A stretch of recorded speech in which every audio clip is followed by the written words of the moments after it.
Hash Rate is sponsored by Ledger. With the announcement of Ledger Flex and Ledger Stacks, Ledger gives you the best security on the planet for your crypto and identity.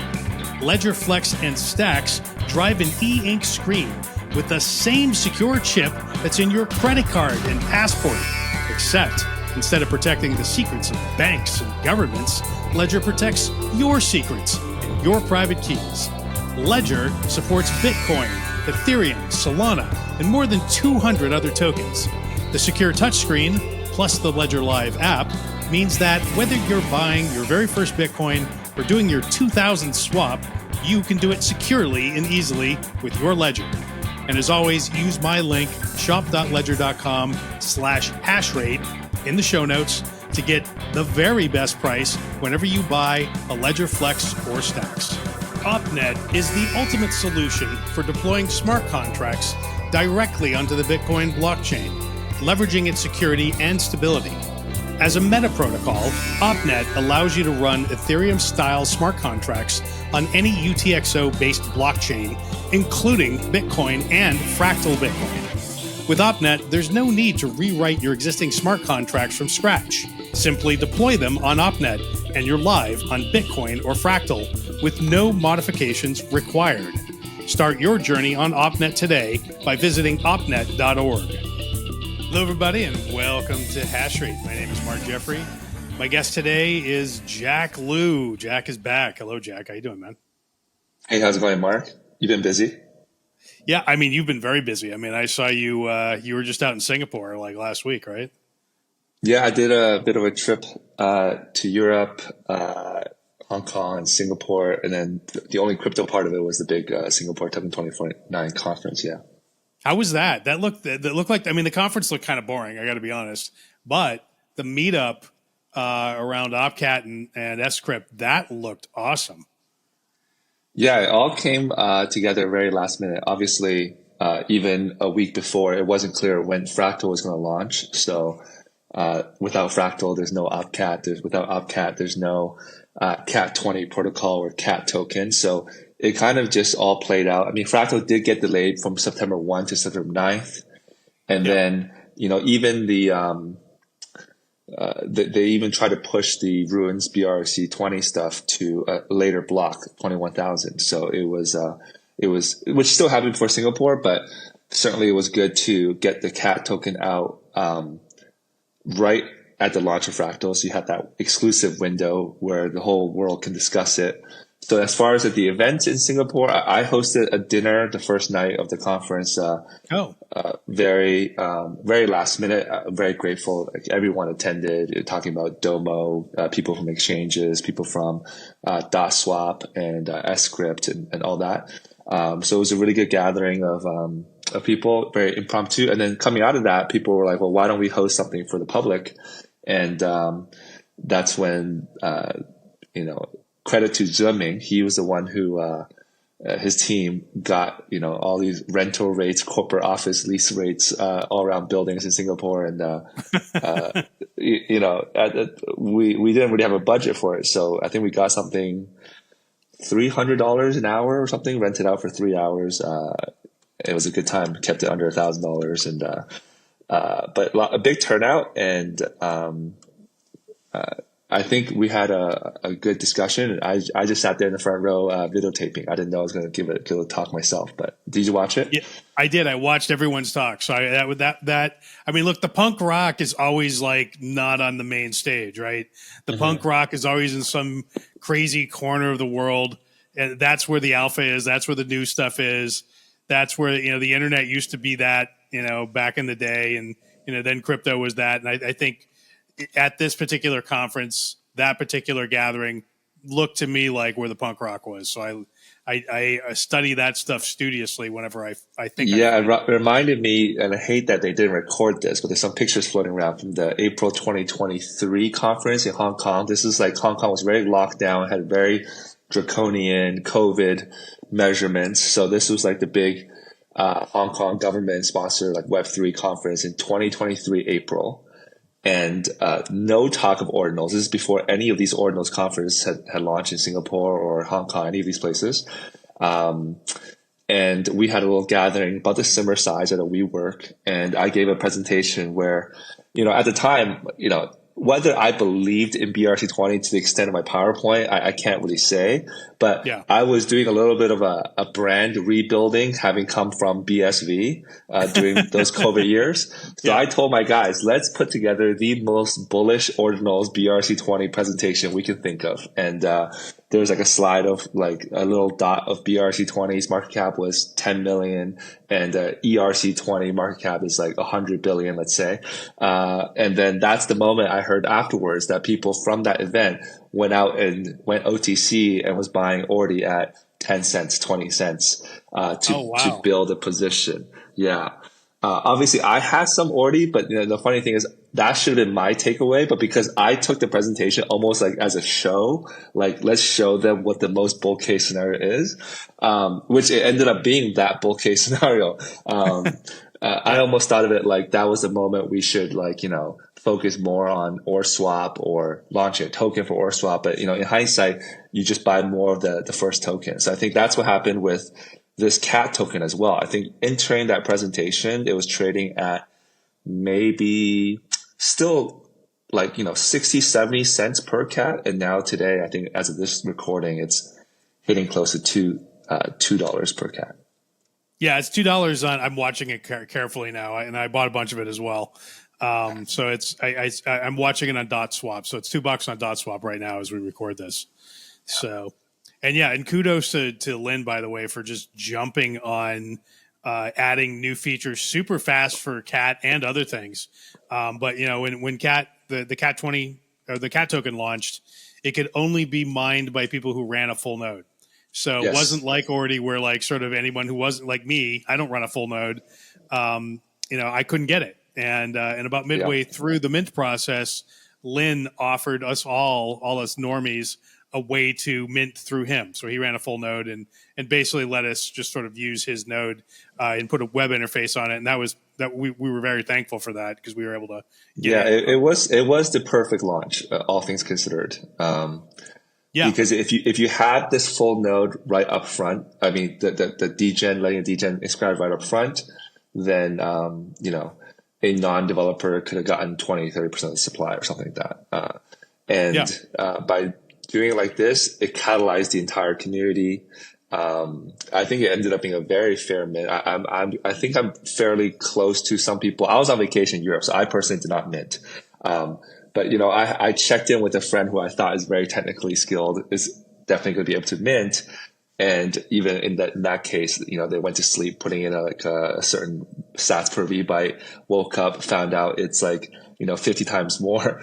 And it's a moment where you can't really do math. It's like, that still seems very cheap, but because it's so much more expensive than when it first launched, there's a lot of people that were hesitant towards 50% mint out, 60% mint out. So it was, and then just like BRC20s, there was an organic kind of secondary OTC market happening in Chinese WeChat and all that kind of stuff. So it had a good combination of Western and Eastern involvement.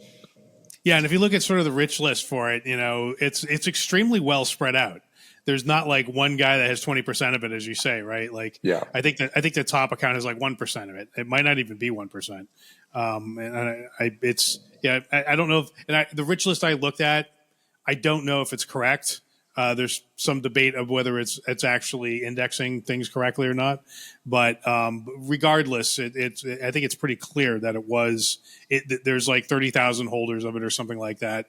So that is a great launch.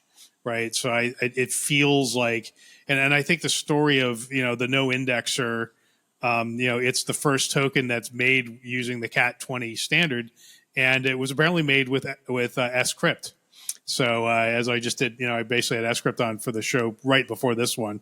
So What's the alpha? I confirmed that. yeah. I mean, so I confirm. I actually didn't know for sure whether Scrypt was used to create the first Cat token in Cat 20, but it was.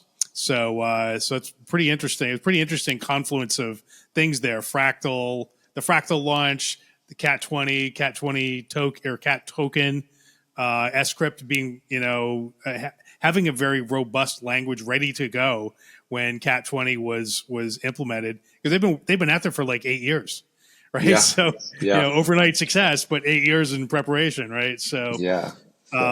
you just don't cough up a new language out of nowhere overnight, right? So it's their moment, right? So I congratulate them on their good fortune and foresight. So, okay, let's talk about BAMK and NUSD and all that stuff. So where are we right now in your view, and where do you think we should go? Yeah, I think so. BAMK launched in April as a free mint for about 6.25% of supply. Because it's not technically a meme coin. So you couldn't let people inscribe the whole 100% because the point of BAMK is to act as the incentive token or the meme token to be distributed to people who use the stablecoin and USD, or in this case, the synthetic dollar. And there's a couple other projects that have done a very similar thing, like Hermetica.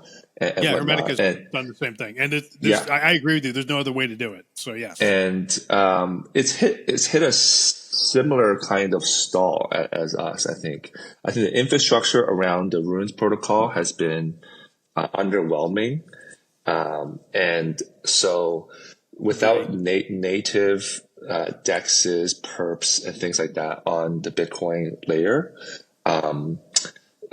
there's not a lot of liquidity native to this Runes protocol. So then we've, as a team, tried to build some of those liquidity tools, whether it be a swap minter with USDE or USDT.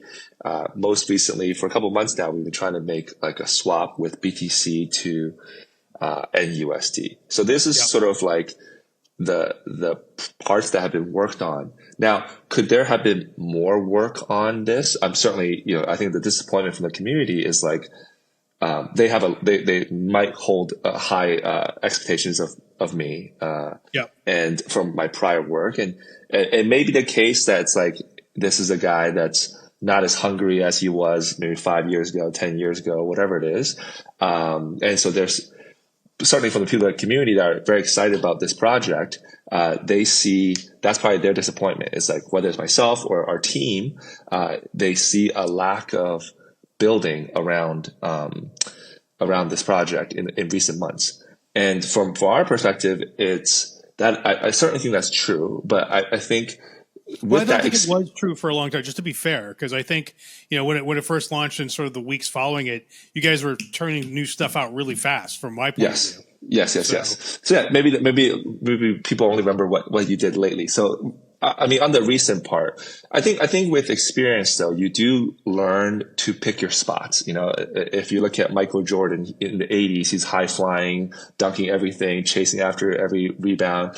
And, towards later in his career, he learns to post up, take his spots in the triangle, leverage his teammates, etc. So I could just say with some type of certainty that like pushing down the current way that the community wants the BAMK project to be built, and certainly in a way that we thought the way BAMK should have been built like 4 or 5 months ago, I don't think would yield very fruitful results.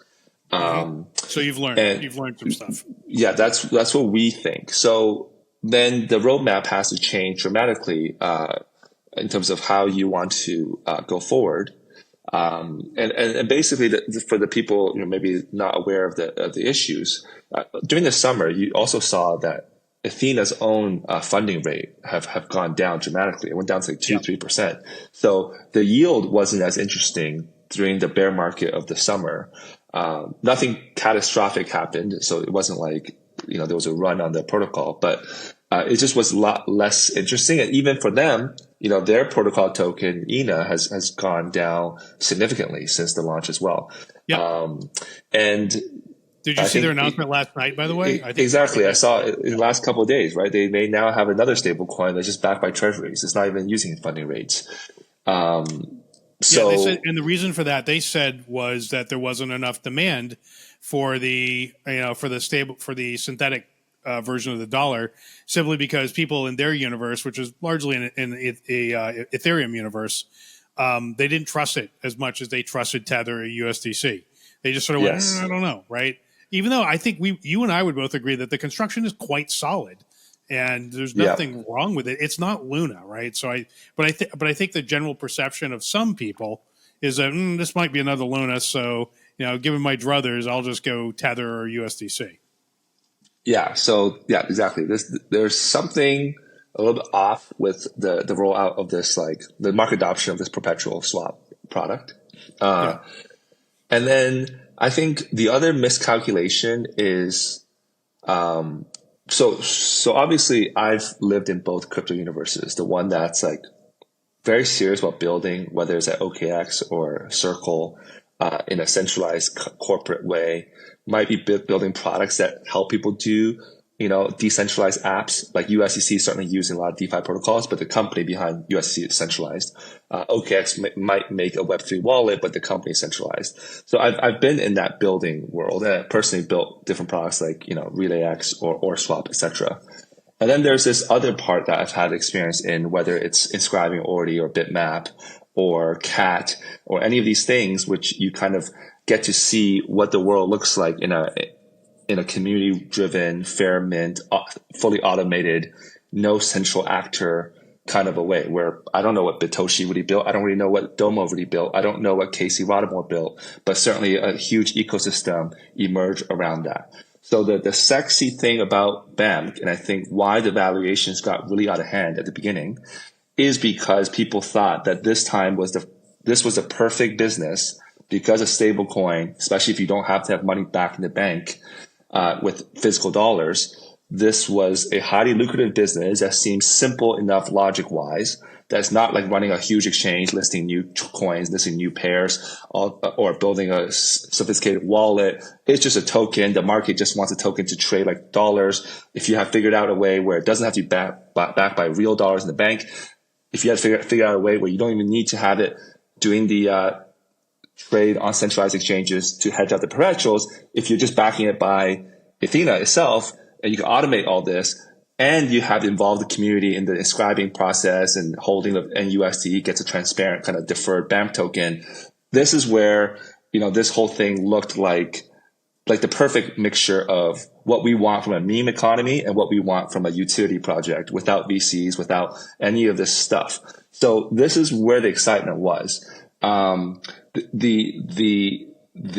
problem though is what we thought was a phase 1, phase 2, like phase 1 use Athena, phase 2 use on-chain perpetual swaps. This didn't play out perfectly because number one, maybe we overestimated how quickly perpetual swaps were going to come on-chain on Bitcoin. Yeah. So that never came. Number two, even using Athena as your backing, obviously the protocols remain fully backed the entire time. No one's ever been rugged on the NUSD side. That part I'm not having any concerns about. And we've done everything, including like migrate all of the BAMK, all of the NUSD pre-mine, everything into multi-sig using partners. I think it's called Athena. Some start with the A that we use. Yeah. I don't know. I think a Signa, I think is what they're called. They've made great things. They now even support Fractal. Yeah. So they've made this multi-sig wallet. We try to work with people like Arch and others. And so there's no doubt about the solvency of the project or the trustworthiness. Yep. The issue is whether you have a single key holder or a multi-key holder, 5 keys, 10 keys, whatever.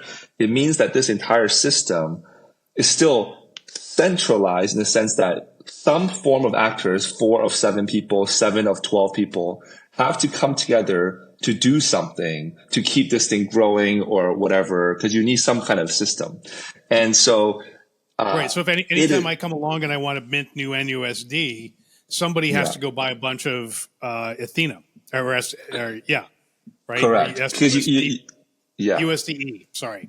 Exactly. Especially since you most likely give us BTC, we have to go sell the BTC, store the USDE. Now that's better than you trying to wire us money on a Saturday and the bank is not open. I get all that. It's easier to show you a proof of reserve by showing you this is our USDE address versus getting Grant Thornton or Deloitte to audit every 3 months. Like there's definitely a lot of efficiencies versus the way stablecoins have been done. But from the Holy Grail, like, is BAMK the Holy Grail? Then you realize it is not the Holy Grail until you get to phase 2. And so this is the hiccup, right? We thought that maybe, the perpetual swaps we built for us would be ready much earlier. And secondly, we thought there would be a lot more demand for a stable coin on Runes on top of Bitcoin, such that even backed by Athena, we can stabilize at 10, 20, 100, 500 million of TVL, sort of reaching that 10% of Athena's thing. Can I ask you, I'm sorry, I just want to ask you a question. Yeah, before you migrate, yeah. Yeah, you thought that a perpetual swap was going to happen sooner, but that would have to be on Bitcoin, right? So how did you guys envision that maybe happening? Well, we thought maybe we would have built it. So part of that was was that we thought we were more capable of building something like that. And then once it happens on Fractal, then it's like, okay, well, OpCat allows you to build a perp swap for sure. But now your whole protocol is now on Fractal. You're not really on Bitcoin anymore. So like, what is the total size of a stable coin on Fractal? Like Fractal itself is what, $30-40 million circulating? Yeah. That's it. FDV, maybe 4 billion, 3 billion, but like, that's got some juice in it. So you kind of like, so what makes BAMK a really interesting project is obviously my DNA, if the community understands what I'm trying to do, is I'm trying to build something completely automated. I'd rather have, a 1% share of a fully automated thing that I think can go to $1 trillion TVL. Like 10x what Tether has. Then have, an 80% pre-mine of a thing that's got $2, $3, $4 million of TVL. And so, because I think that's where the space is going. And, what ended up happening is we took a bet on this Runes protocol of the hype of getting, as early Runes, but there wasn't yet the technology to roll this out. Now, that's where we stand today. I think I have a better sense of what this technology will look like and how this will go into. I think that's why you wanted me to come on and explain that vision. So and then we'll go into the risk factors of whether the BAMK token itself will make it to that phase or whether it'll be a new project. But I'm happy to discuss sort of what I think will be interesting. Yeah. Where should we go next? What is the right way to do this now? What's in terms of a hypothesis anyway? Yeah. So if you think about what's happening when you, if you think about what are the two biggest assets on the Bitcoin blockchain, in theory, it should be BTC itself, and it should be a stable coin. It'll be the second biggest asset. If you look at the top 5 crypto assets, it's BTC, Ethereum, Solana as the 3 big blockchains. And then very quickly, it's USDT, USDC, and like Binance USD before. So you had like, a pairing there between the biggest coin and the biggest stable coin. Now, if that's the case, then pretty much most people are going to try and mint NUSD with Bitcoin. But in this process right now, some party has to dispose of the BTCs in order to back it with perps or with USDE or even USDT. You got to go do something. And because those assets do not sit on the Bitcoin blockchain, there's something manual to do. And then because there's something manual to do, then there's potential risks. Like, what price am I going to quote people on for this BTC to NUST thing? If you're VC funded to the tilt, you could subsidize that, not look at that. But there's absolute risk there, right? If someone gives you BTC and the BTC price tanks and you're not able to get the right USDE, then you got some buffer room because you're making 3, 4, 5% interest on this stuff, 10% interest a year. But still, it's not sexy, right? And so what's happening is, once the NUSD is out circulating, it's in the customer's hands. They're able to do whatever they want. They can go put it into a prediction markets app. They can go send it to their friends. That part is very crypto native. But again, it's just minting and redeeming part that requires some type of stuff to happen behind the scenes. Right. It sounds like you want to automate it, but how do you do that in a non-fractal universe? Like the automated part, and again, I don't care about whether it has to be on Fractal or not, or some other chain even. But you would want someone, the user, to be able to open and close their own perpetual swap position on chain, and then present a proof of short, essentially. Like, I've proven I've got this much Bitcoin, and I can prove that I've put on a short position against this Bitcoin. And so if I hold one Bitcoin, I can prove that I'm short one Bitcoin. And now I put both things into a time lock or some kind of like locking script using, Xiaohui's script protocol. Then they can go mint an NUSD by just writing an inscription. And if I normally just write an inscription like, hey, give me 1 million NUSDs, the indexer wouldn't count that. So what you want is to let anyone be able to come to the market with, I've got a perp position. So it's not Athena as a centralized entity going and opening these positions. So this is the part that's really clarified. Even when we put out the phase 1, phase 2 explanation of first we use Athena, next we'll use perpetual swaps, we were still thinking we would be the ones programming and putting on these perpetual swap positions on behalf of users. Now that there's this idea that you can compose all the different positions of all the different users of their positions together, and they can all mint the same contract NUSD, then it's almost like phase 3. It's like there is no us, there is no our team putting on these positions and closing these positions. So like when it's negative funding rate, all that kind of stuff is not on us to close those positions. It's on anybody. Once your position has gone negative, now you owe interest, right? So then you naturally would be like, I'm losing money on my delta neutral trade. Let me go buy some NUSD off the market, redeem this NUSD into the protocol, not to us, just like burn it here. And once you have proven that you burned the NUSD, you can now unlock your perpetual swap position that you locked up, and you can close that position, not pay the interest. So then the NUSD issuance and redeeming is an action now done on the user level, nothing to do with the protocol. So what is the protocol now? The protocol is nothing other than just... About that? Yeah, go ahead. A quick question about that. Yeah. So I create the position with my proof of, long and short in equilibrium. And let's say that a negative funding rate ensues, and it goes on long enough and severely enough that my position is actually worth less than the NUSD that I've minted out. What happens then? Do you liquidate my position, or what? How does that work? Yeah, there could be, you could put some margin in this. So like for every position you put on, you can't mint the full amount of NUSD. You can only mint 95% or 90% of it. So you can create some buffer. Yeah. And then you would potentially liquidate that position. Okay, so there are liquidations in this system. Just I hadn't heard it, so I just wanted to check. Okay. Yeah. Sounds legit. Yeah.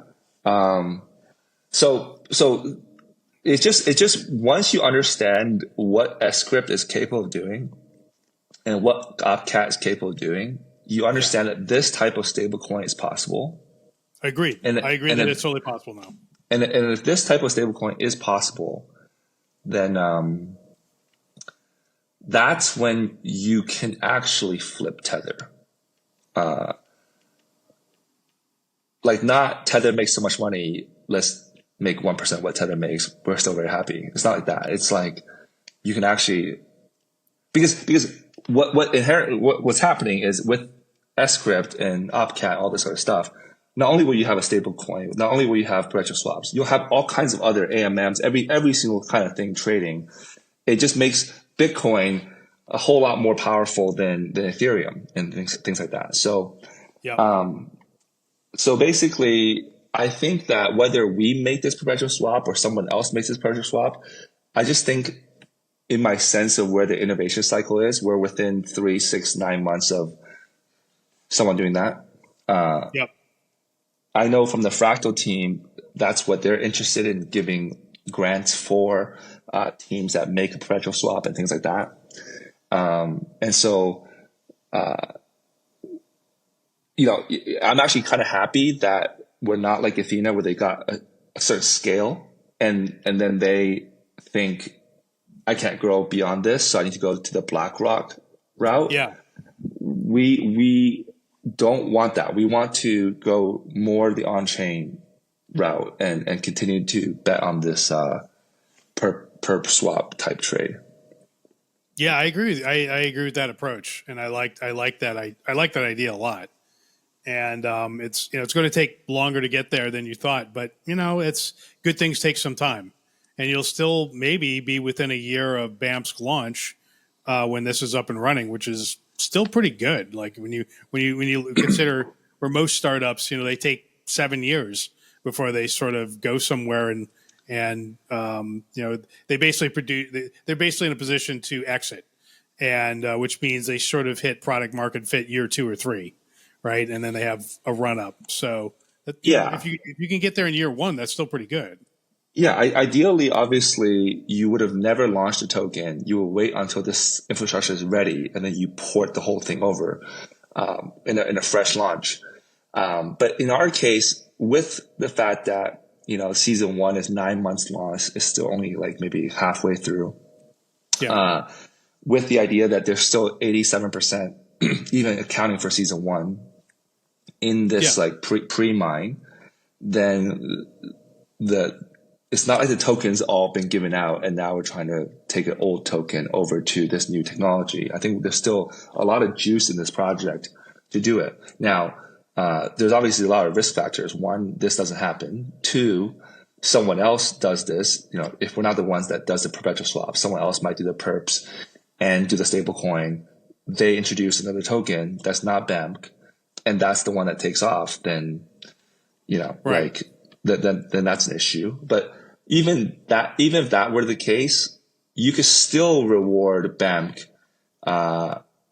to another stable coin using the same perps that other people are doing. So you just have like 2 different stable coins running on the same trade. So I think we're certainly looking at this. This is the technology that I think is needed. Now, I have talked to some of the Scrypt developers who, there's a sequence of things that they think are ready to be built on Scrypt. So, when they talk about, minting new tokens, that's obviously already happened on Fractal. Next on their list is probably like simple locking, agreements. Like you just want to lock your coins for a few days, 10 days. And then when it unlocks, it goes back to you. Maybe you can make some kind of lock to mint protocol where like you got to lock up your Fractal in order to mint it. You can't like just inscribe coins, but that's nothing to do with stable coin. It's just like a different way of launching tokens. But, a perp would require locking, and then it's so conditional on market conditions, on whether the prices get margin called, doesn't get margin called. Then you settle over here, settle over there. It's more complex, right? But it would be one of the holy grails. I think in our industry, as if you're a builder, there's been like 3 or 4 businesses that have been like really lucrative, right? There's the build your own blockchain. So launch Ethereum, launch Solana, launch Cardano. This is very profitable. Stable coins, USDT, USDC. This is very profitable. Another area that's very profitable has been perpetual swaps, whether it's BitMEX or Binance, OKX, they all have this. GMX, Drift on Solana, they all have this. Yeah. So perps gives people that leverage, that like 50x, 100x leverage that people want to play. That's very, very profitable. And then now recently, the last month or 2, there's been apps like Moonshot or Pump.Fun, kind of like automatic token launchers that help people like, launch a token into the world. So these are kind of the categories of projects that are very lucrative. So I think if the developers look at Scrypt and think about what lucrative business can I build using Scrypt instead of like, what is the next easiest business I can build? We might get to the launch of these much faster. But, Bitcoin not having OpCat is a problem. I think OpCat would make it easier to do this with tokens. But having said that, I think if you do BTC USD perps, where there's no token, you're just using Bitcoin collateralized perps, using an Oracle price for the US dollar price. And you're not even using NUSD. You're not using You're not doing a perp on other tokens on Bitcoin, like Dog, like other things. You're just doing Bitcoin perps with a little bit of centralization, like a multi-sig or something. I think it's possible to do perps on Bitcoin layer 1 today. Oh, wow. Yeah. That's interesting. Just for that one pair, according to my Yeah. developers, yes. That's very interesting, and that's new that's some new alpha. I've never heard that before. So if you can in fact do that, that's extremely powerful, I think, for you guys. Yeah. So maybe one thing that we could make clear, I don't want to say the terms on the podcast, but we would certainly be willing to give a bounty of the BAMK tokens or something to whoever built perps on Bitcoin.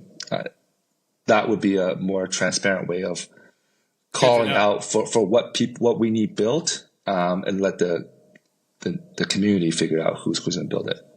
So let me ask you a question about BAMK as it exists today.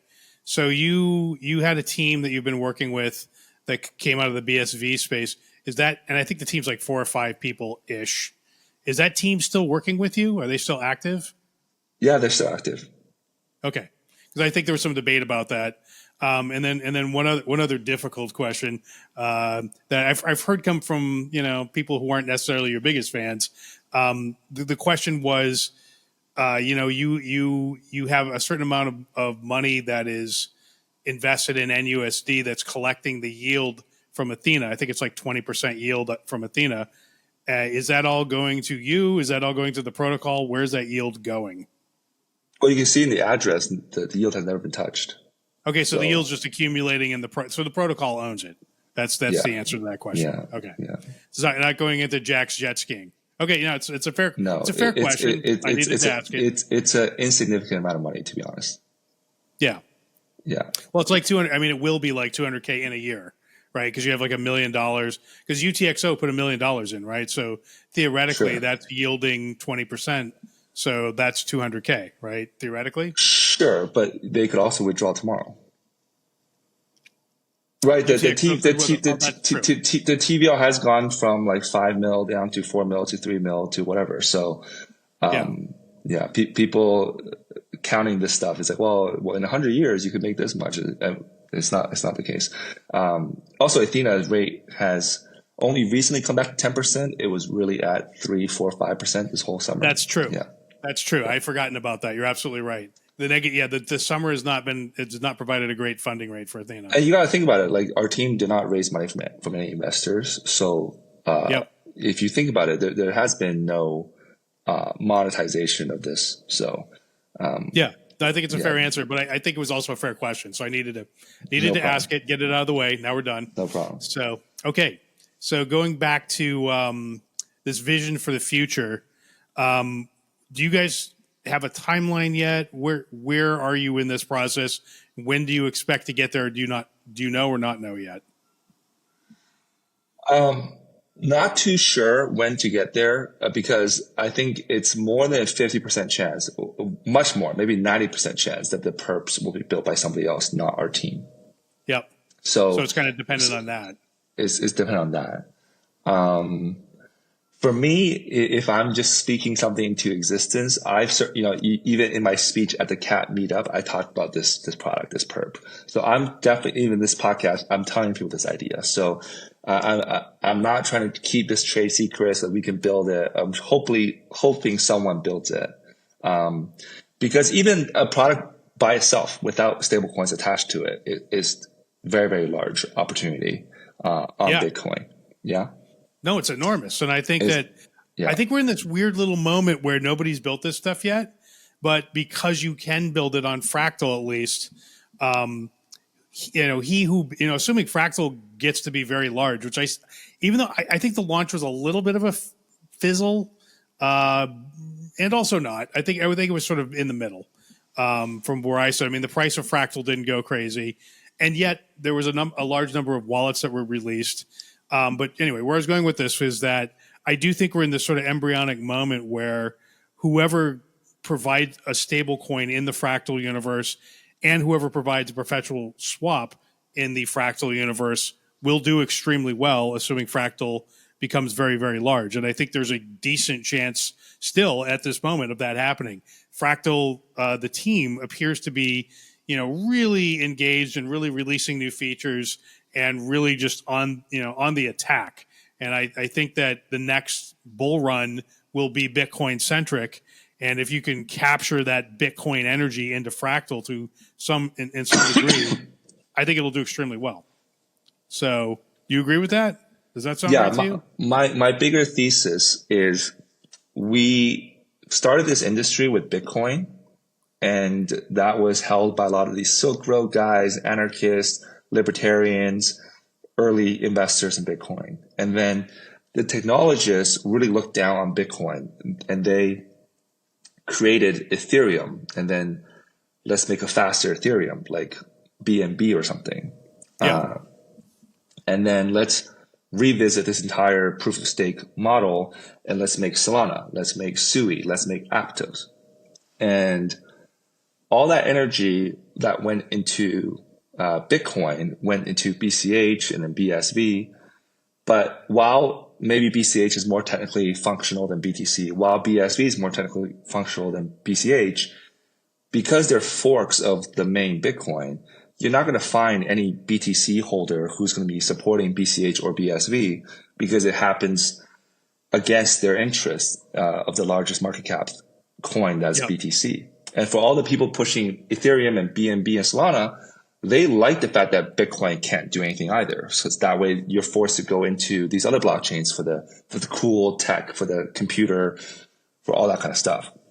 And so then the exchanges also like this because then they can trade BTC, BCH, BSV, plus they can also trade Ethereum and Solana. So even though all this stuff could be running decentralized on-chain, you now still need decentralized entities to help people, move between these cross-chain type stuff.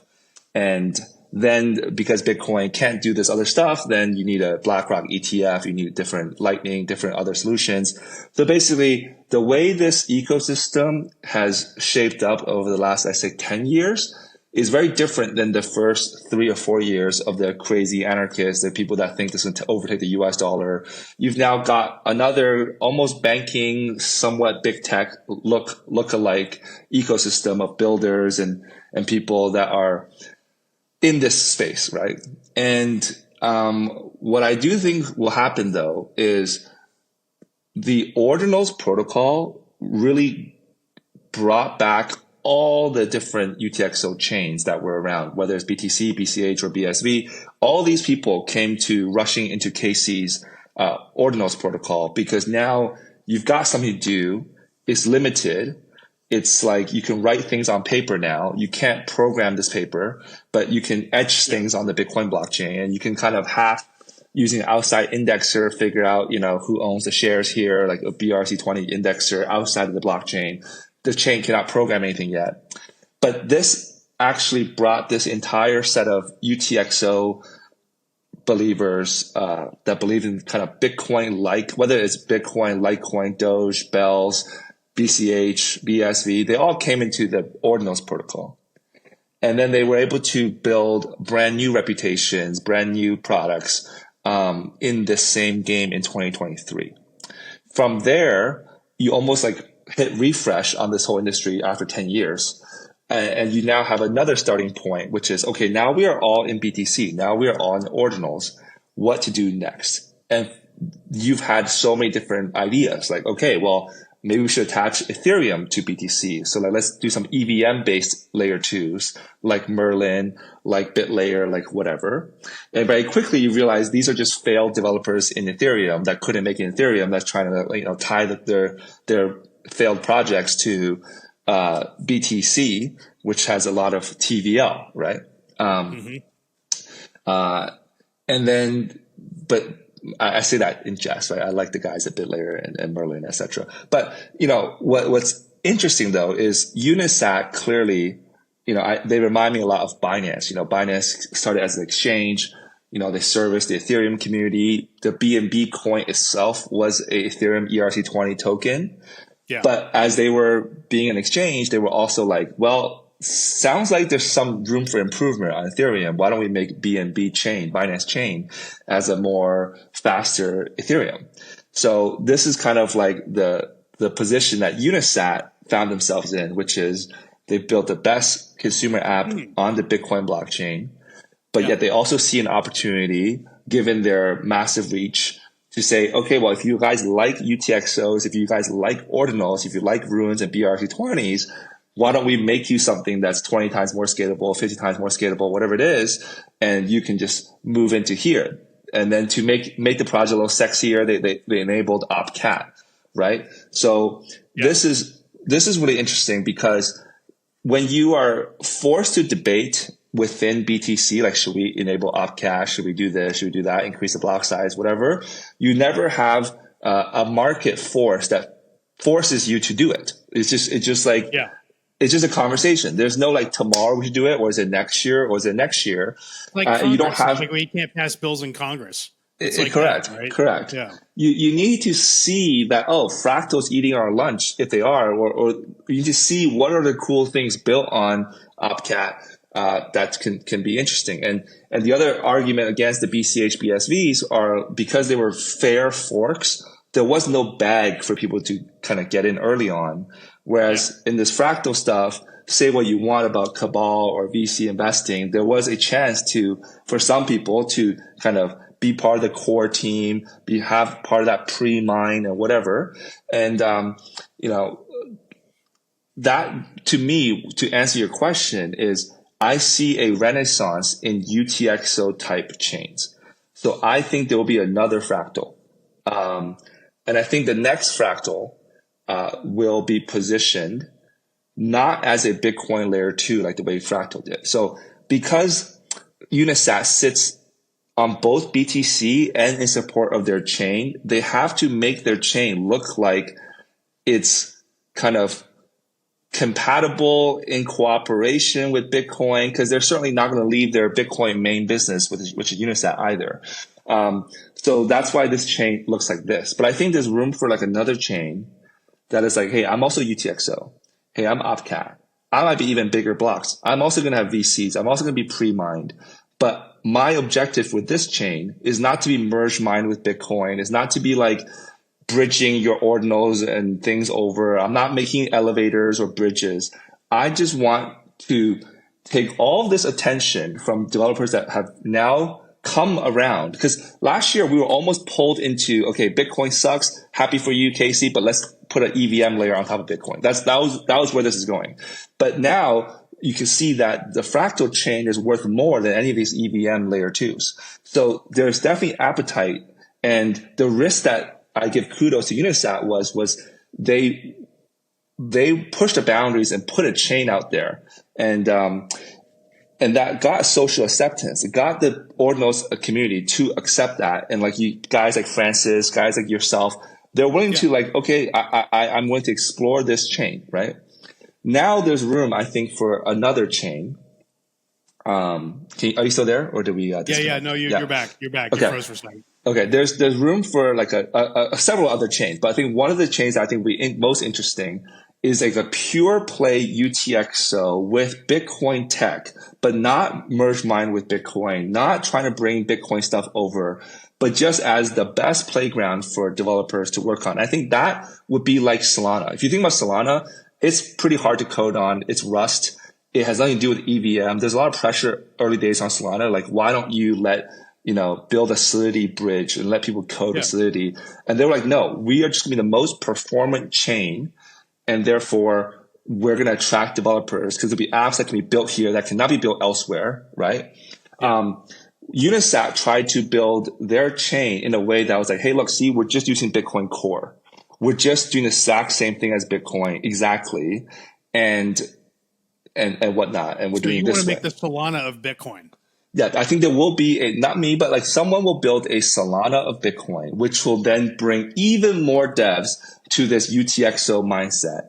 And I think that's when the fireworks will really begin. That's when it's like, well, BTC has UTXO, Litecoin, Dogecoin, Bells, whatever, BCH, BSV, plus Fractal, plus this new chain, plus other chains. It's all UTXO. This is the group pushback against the Ethereum, Monad, BNB, and Solana type of thing. So like if Satoshi was a genius, unfortunately, his genius cannot be seen in the BTC chain because of like the Congress thing. Like I can't get this passed. It was tried on BCH and on BSV. Not so. But I think UTXO proof of work is going to be on a comeback. That's my pulse as a non-developer. And I think you have to be very open-minded to seeing, okay, where are you going to build? Maybe you build every chain. So it can't be like I for sure can guarantee the stablecoin will land on BTC versus Fractal. Maybe you try all of them. Maybe you pick and choose. But my message to the entrepreneurs that are listening is like, don't care about what other people think. Like just if you really believe in the scalability of Bitcoin, go try something. I think Fractal and Unisat have shown you the way that like the market is good with in this new phase of trying to do things with Bitcoin. Well, I think so what was your impression of the Fractal launch, A, and then B, the Cat 20 or the support for Cat 20 tokens seems to have been a surprise to Unisat. Like it wasn't part of their original plan, right?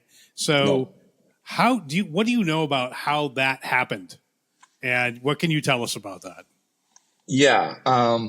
Officially I was on vacation in Europe. So okay. But well, if you don't know anything, fine. But I'm but curious. I was very aware of what's going on.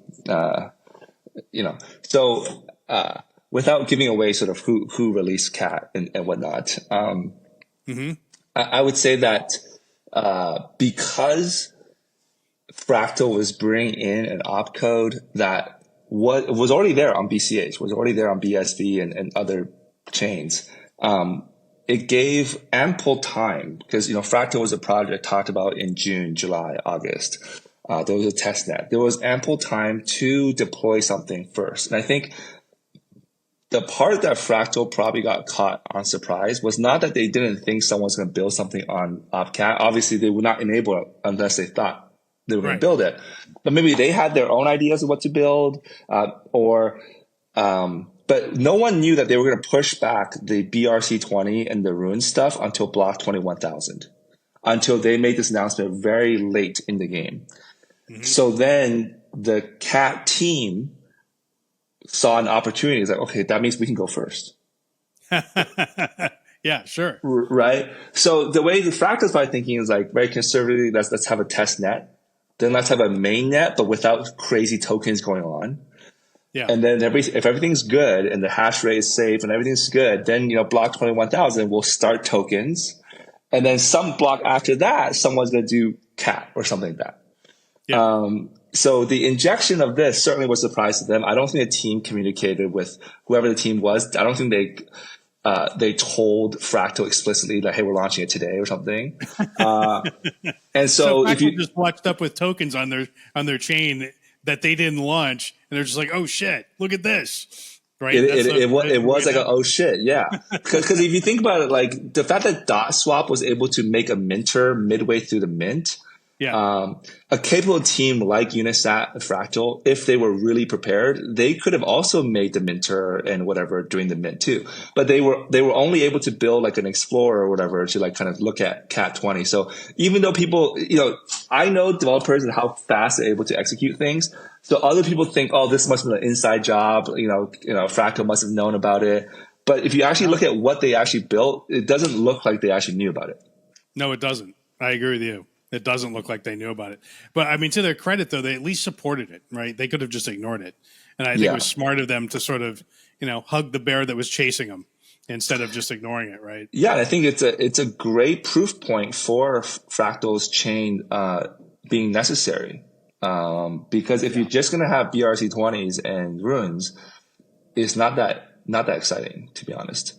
No, but this Cat 20. This is very exciting. Plus S-Script plus Fractal, that feels like fusion could occur in that Petri dish. Correct. But now the funny thing is like the fees are getting a little high on Fractal too. They've remained high. Yeah. And OpCat, this Cat 20 protocol is very intensive. So, you saw during the mint, I think only a certain number of cats could be inscribed per block. I know it's very fast blocks, but it's certainly way less than if you were inscribing BRC20s on Fractal. So now the question is this chain the most suitable chain for the Cat20 type protocol? Or similarly to how there was a Fractal, that chain that launched to better support BRC20 and Ruins, that was the thinking, right? There might be another chain that will be launched that will better support Cat20. Interesting. You might think that's an opportunistic take, and but just like some Bitcoiners don't like Fractal, I'm sure some Fractal may not like the next chain. But I'm just living in a reality where I used to be a Bitcoin maxi. To me, watching Ethereum show up, I was like, why do we need that? Then I'm sure people watching Ethereum is like, why do we need BNB? And then people watching BNB is like, why do we need Solana?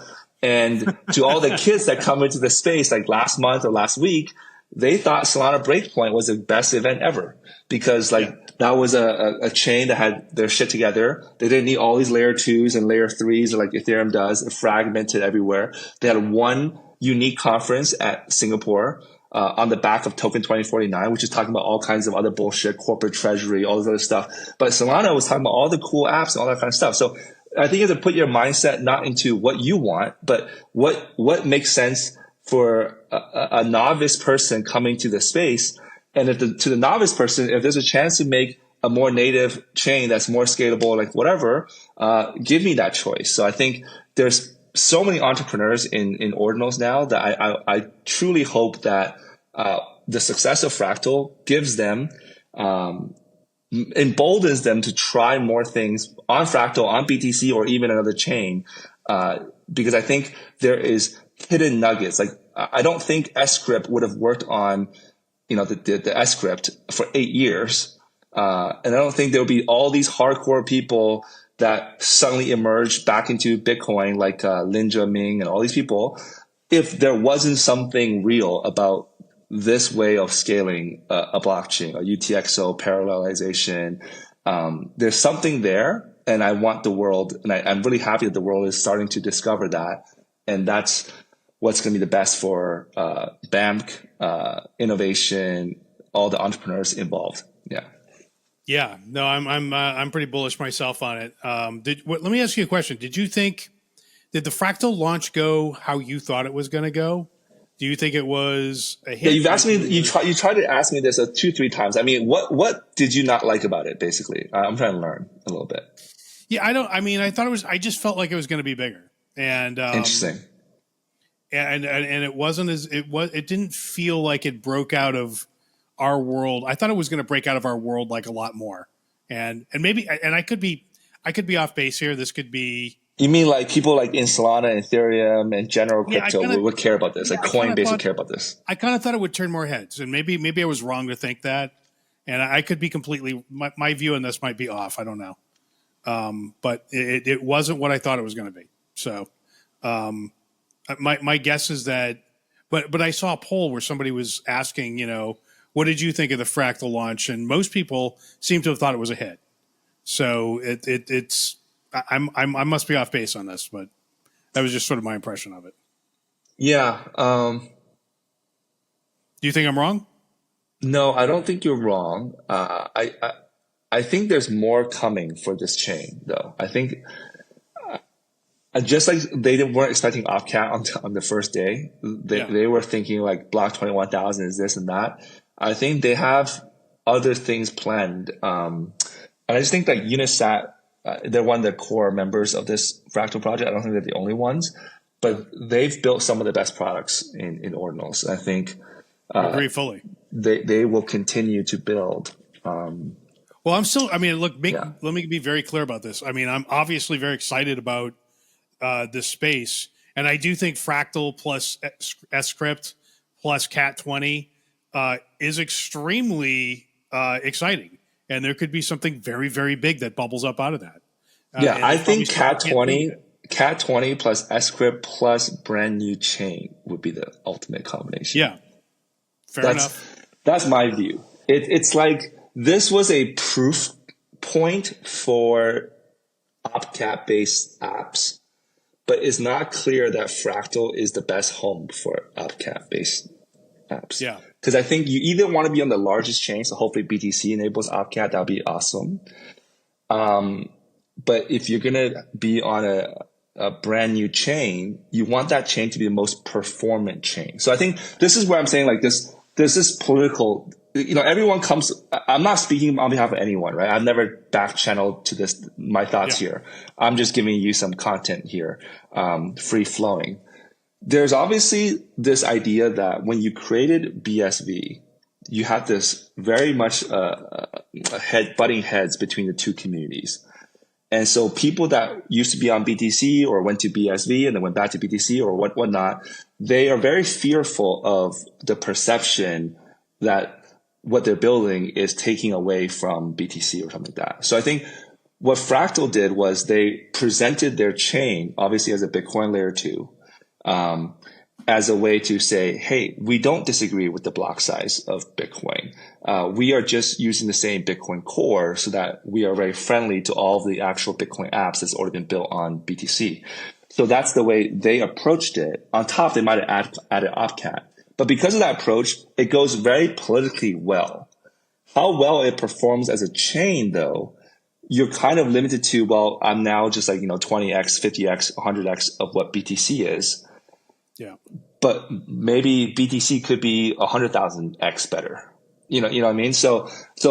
But now that they've tipped that toe,